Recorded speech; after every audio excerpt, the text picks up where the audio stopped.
अगर भाई तेरे गोल क्लियर नहीं है तो तेरी बढ़िया फिजिक नहीं बन पाएगी। गोल मतलब फिजिक। फिजिक होती है भाई 3-4 प्रकार की। ये नहीं होता कि बस एक ही प्रकार की फिट बॉडी होती है। जैसे तुम एक होती है, सबसे पहले आती है एथलेटिक बॉडी, कि एथलेटिक शरीर बनाना मुझे। दूसरी आ गई स्ट्रेंथ ट्रेनिंग वाली। तीसरी आ गई एस्थेटिक फिजिक, मुझे तो बस शरीर दिखने में सुंदर बनाना है, दिखने में अच्छा लगे ऐसा बनाना है। तो इन तीनों चीजों को तोड़ के बताता हूं मैं क्या मतलब होता है इन चीजों का। सबसे पहले एथलेटिक ट्रेनिंग आती है। अगर तुम्हारा गोल है कि मैं तो स्पोर्ट्स पर्सन हूँ, मुझे तो गेम खेलने हैं, मुझे तो स्पोर्ट्स में जाना है, जैसे तुम्हें क्रिकेट खेलना है, तुम्हें वॉलीबॉल खेलना है, या कोई भी गेम खेलते हो और आगे तुम्हें गेम में ही जाना है कि मेरा तो गोल यही है, तो तुम करोगे एथलेटिक ट्रेनिंग। जैसे विराट कोहली करता है, नीरज चोपड़ा करता है, और भी जितने भी खिलाड़ी हैं सारे एथलेटिक ट्रेनिंग करते हैं। उसमें वो वेट ट्रेनिंग भी करते हैं, रनिंग भी करते हैं, मतलब कई प्रकार की ट्रेनिंग करते हैं वो। तो बहुत से लोग गलती क्या करते हैं, उनका गोल एथलेटिक ट्रेनिंग नहीं होता, मसल बिल्डिंग होता कि मुझे तो बस दिखने में सुंदर लगना है, लेकिन एथलेटिक ट्रेनिंग करते हैं। जैसे कोई स्पोर्ट्स वाले, जैसे किसी को देख लिया एथलीट को ट्रेनिंग करते हुए, उसी को देख के सेम एक्सरसाइज करने लग जाते हैं।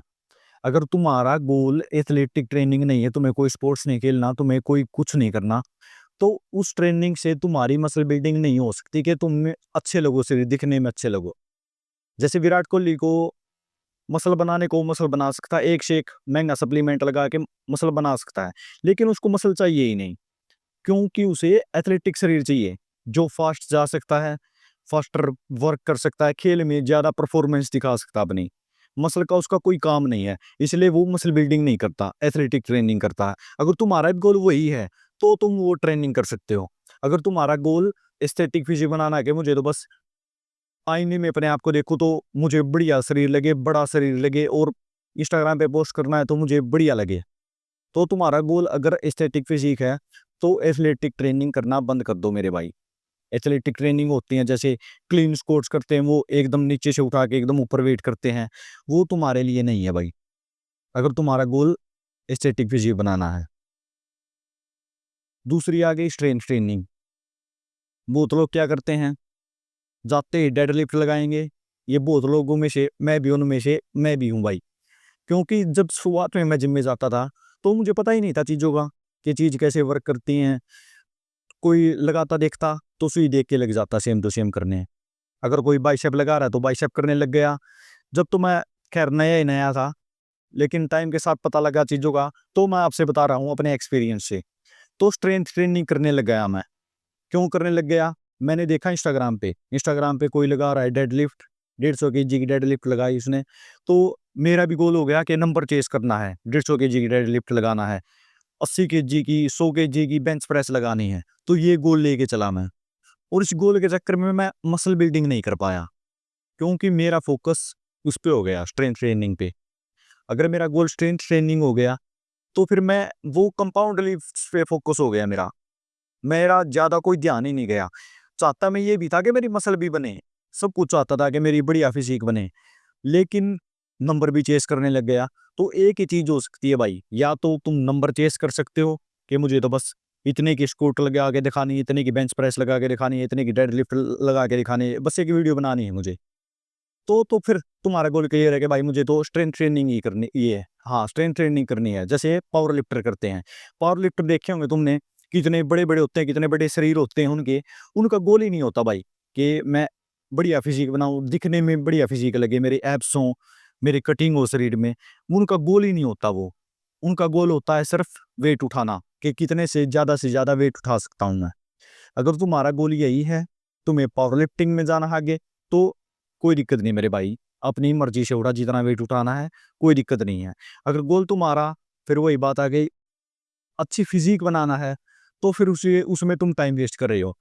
मेरी स्टोरी बताता हूँ मैं पता क्या करता था, बैक वाले दिन जाता था, सबसे पहले डेडलिफ्ट से शुरुआत करता था, और डेडलिफ्ट में मैं नंबर चेस करता था कि 120 kg वेट लगाना है आज। तो जाते ही तो 120 नहीं लगा सकते, इतनी तो मुझे सेंस थी कि भाई जाते ही 120 मत उठाना, इतना बिगिनर नहीं था, थोड़ा हो गया था इंटरमीडिएट।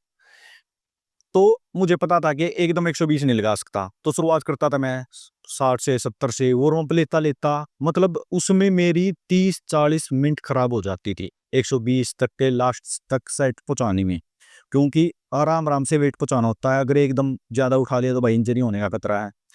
तो आराम आराम से पहुंचाता था, तो 30-40 मिनट मेरी बैक की डेडलिफ्ट ही खा जाती थी। और 30-40 मिनट में ऐसा नहीं होता, इतनी ज्यादा एनर्जी लेती हैं भाई कंपाउंड लिफ्ट्स। ये जितनी भी डेड लिफ्ट होती हैं, बेंच प्रेस होती हैं, बहुत ज्यादा एनर्जी लेती हैं और इसमें रेस्ट भी ज्यादा लेना पड़ता है। तो ये ज्यादा मेरी एनर्जी ले लेती थी। और इसका सच बताऊं भाई, ये इतनी ज्यादा मसल बिल्ड नहीं करेंगे तुम्हारी कंपाउंड लिफ्ट्स। हाँ, स्ट्रेंथ बढ़ा देंगी, वो बताया मैंने कि अगर तुम्हें पावर लिफ्टर बनना है तो करो बेशक, लेकिन वो तुम्हारी मसल बिल्डिंग नहीं करेगी। करती है लेकिन इतनी ज्यादा नहीं करती कि तुम्हें जल्दी रिजल्ट चाहिए हैं तो तुम्हें हाइपरट्रोफी पे ट्रेन करना पड़ेगा। उस हाइपरट्रोफी के बारे में बताऊंगा, पहले ये बात बता दूं। मैं करता था 30-40 मिनट डेडलिफ्ट, फिर बैक की एक्सरसाइज जो मसल बिल्डिंग करती है, जैसे लेग पुल डाउन हो गई, या रोइंग की कोई एक्सरसाइज हो गई, या कोई भी एक्सरसाइज होगी बैक की जो तुम करते हो, जो मसल बिल्डिंग करती है स्पेशल हाइपरट्रोफी वाली चीजें, उनमें जब वेट लगाने जाता था तो इतनी एनर्जी ही होती नहीं थी कि मैं अपना 100% दे पाऊँ।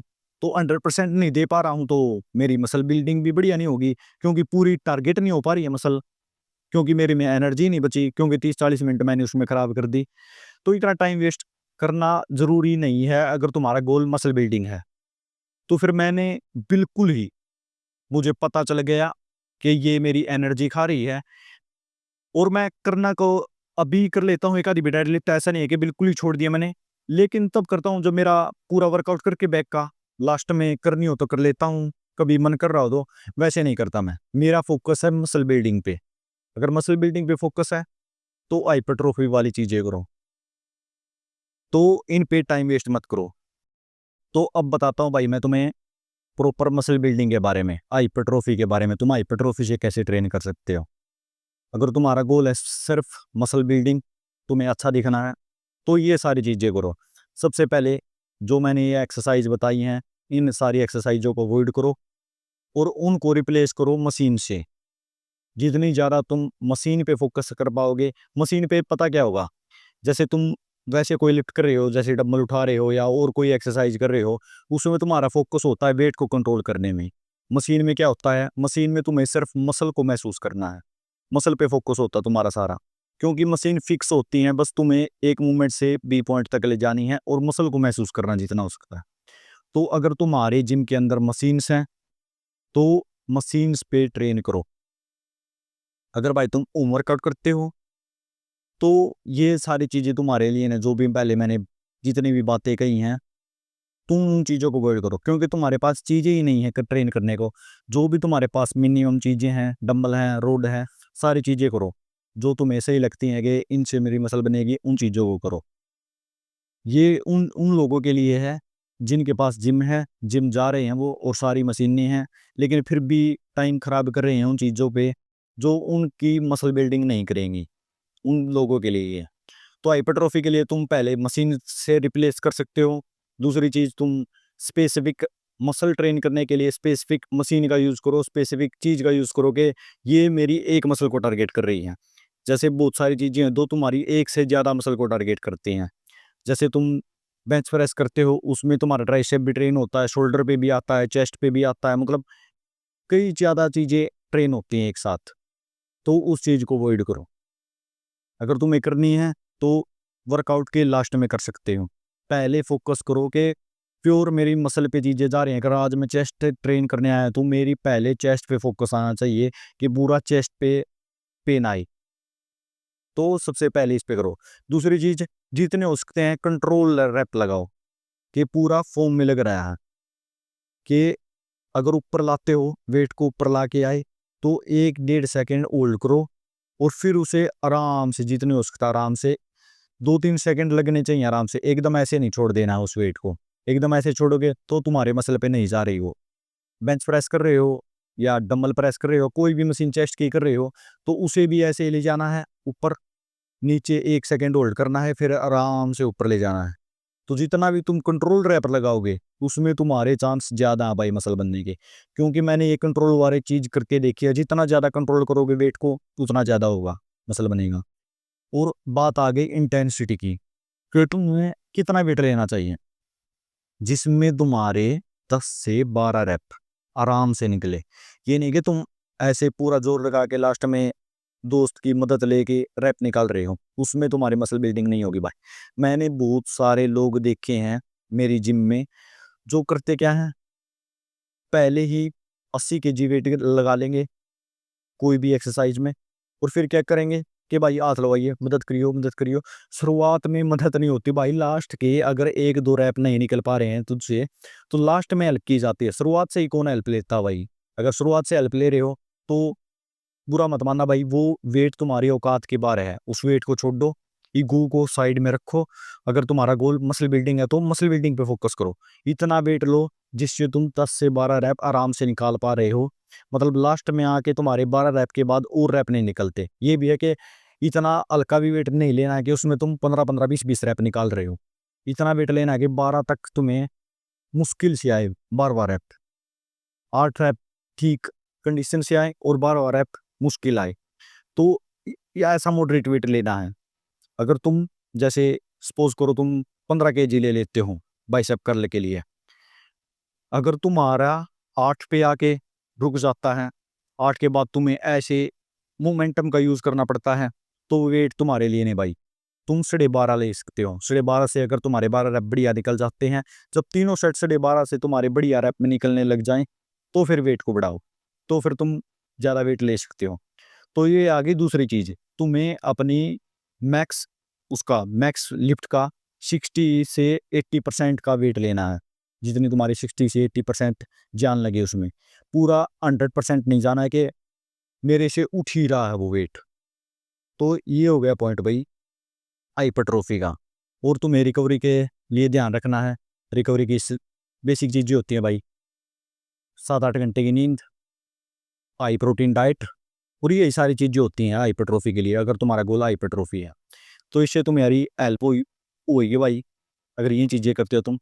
अगर कोई भी क्वेश्चन है, कोई भी एक्सरसाइज के बारे में पूछना, डाइट के बारे में पूछना है, तो कमेंट करो मेरे भाई। यही थी भाई आज की वीडियो। वीडियो अच्छी लगे तो चैनल को सब्सक्राइब करो, ना लगे तो वीडियो को डिसलाइक करो। मिलते हैं अगली वीडियो में।